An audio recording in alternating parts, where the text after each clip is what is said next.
Hey folks, Pete Lavelle here. I wanted to share my latest game with you all, Dink and Smash Coed Volleyball Joust. And I'm going to just explain a little bit how the game works. This is still a very much in progress game, so a lot of the art assets and such are not final yet, but enough to give you a good idea, I think, of what the game looks like. To start off with, you're going to start with 10 starting players on your team who you can choose to put on the court however you like for the most part. This is what the players look like. So this is one of the players I have not put out yet.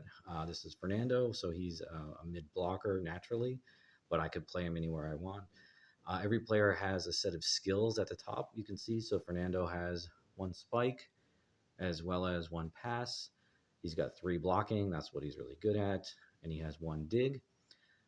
You can also see each of the starting players has one technique, and every single player is unique. No player in the game has the same set of techniques as any other player, except of course the starting teams are mirrors of each other. So everyone on one team has a mirror player on the starting team as well. So each of the techniques can only be used when they're in a specific duty. So Fernando, for instance, can only use his decoy technique if he's open, if he's not involved in the play in some way.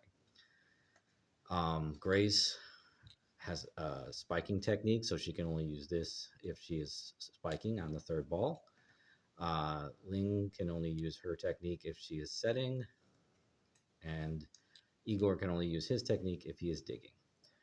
Additionally, we do have the blocking duty here, and so a player with a blocking technique can only use their technique when they're blocking. And there's something called traits in the game. And so of your starting players, there's only one player that has more than just one technique on their card, and that's your starting libero. Both of the liberos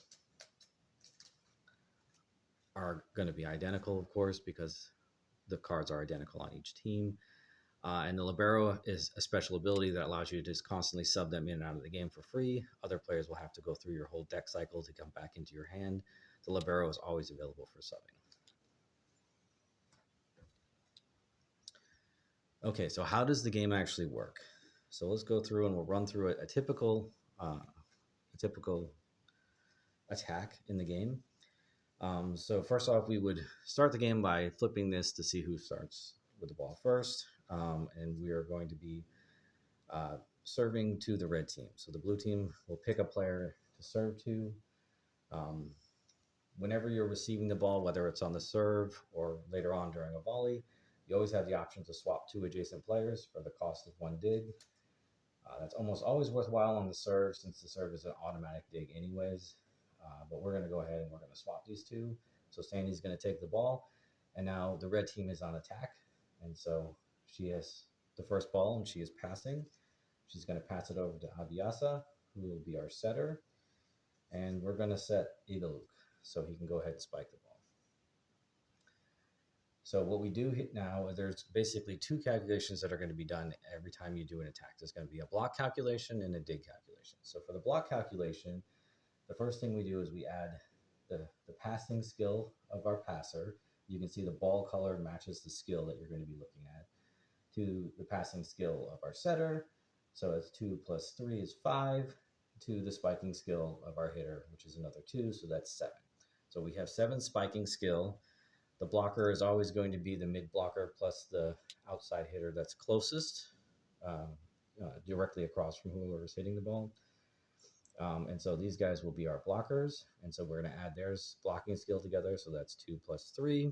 So that's a 5 blocking skill. That means we have 7 attacking, hitting versus 5 blocking. Roll a die. We have 6 with a hitter, so they definitely got through. So they got through the block. If the ball had been blocked, the defender would have immediately got the point. But it got through the block.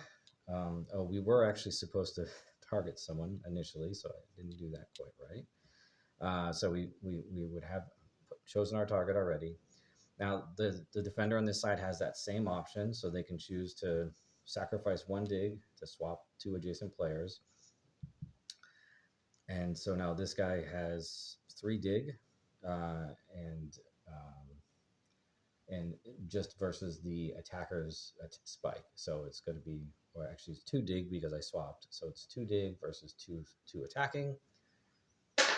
We roll again, and they successfully dug the ball. So now these guys are on attack.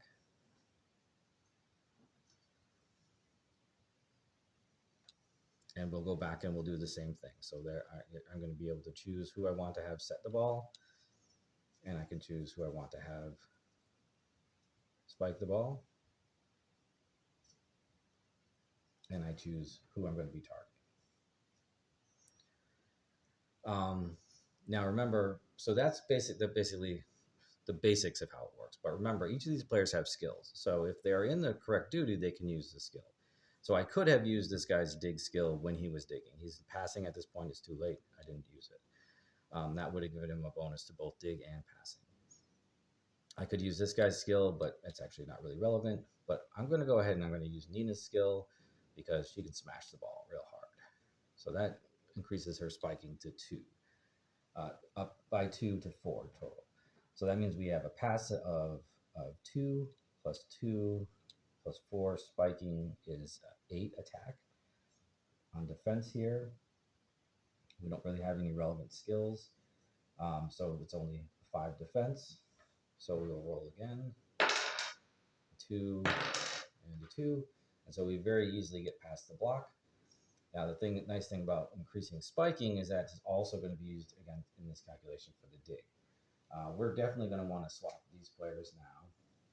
So we're going to go ahead and swap these guys, and we're going to have Sandy use her digging capability, which is going to give her +1 dig, which will make up for the one that she lost there. So she has 3 dig versus 4 spike. And so it's no, it's not a tie, sorry. So we actually got past the dig, which means we scored a point. So the blue team scores 1 point. And so over here, we can see our point tracker is just going to keep on going up every time we score a point. Right now, we're playing the games to 11, but you could play to 15, to 21, to 25, whatever you feel comfortable with. Now, the other thing that happens at the end of a point is that we have an opportunity to actually recruit a new player from the stands. And that happens after every point. We can recruit a new player. So we look at the total charm, and whoever won the point gets first shot. So we look at the total charm of all of our players, and the charm is basically this value at the bottom left corner of the card.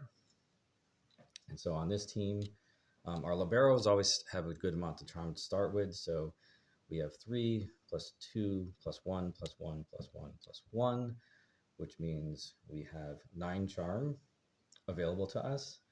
And so we can go ahead and we can look at the players that we have over here. There's actually 3 different players that we can choose from. Here's a setter who can 6-pack players, so he's a pretty nasty guy.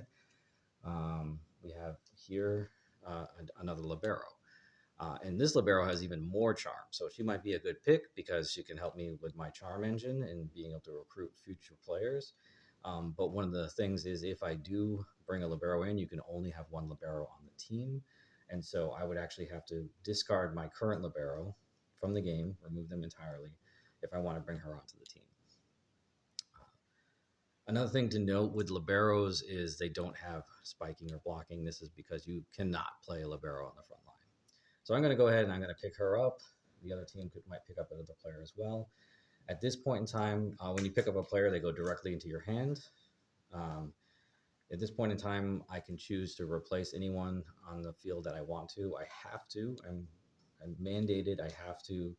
Any player who committed to use their skills has to get thrown into my discard pile. But I could also say I want to get rid of this guy as well. I take him out, put him in the discard pile. You draw up to 6 cards. I only have 5 in my hand, so I will shuffle this very small discard pile. This is now my team deck, and I got Nina back. So I can go ahead and I can put Nina right back in the game. I'm going to put Pancha in, of course, because she's a pretty good option. It gives me lots of charm, and I'm going to need to put another setter in since I just took my setter out. Okay, and so that's basically how the game plays out. We're going to just keep on going through and iterating. passing the ball back and forth. There'll be volleys. We'll use skills as we're going along to give ourselves advantages. And then once a point has been taken, we'll have an opportunity to recruit a new player and make our team better. That's the basics of how the game works. I hope you enjoyed this video. Please go ahead and subscribe to the channel if you want to know when this game will be coming out.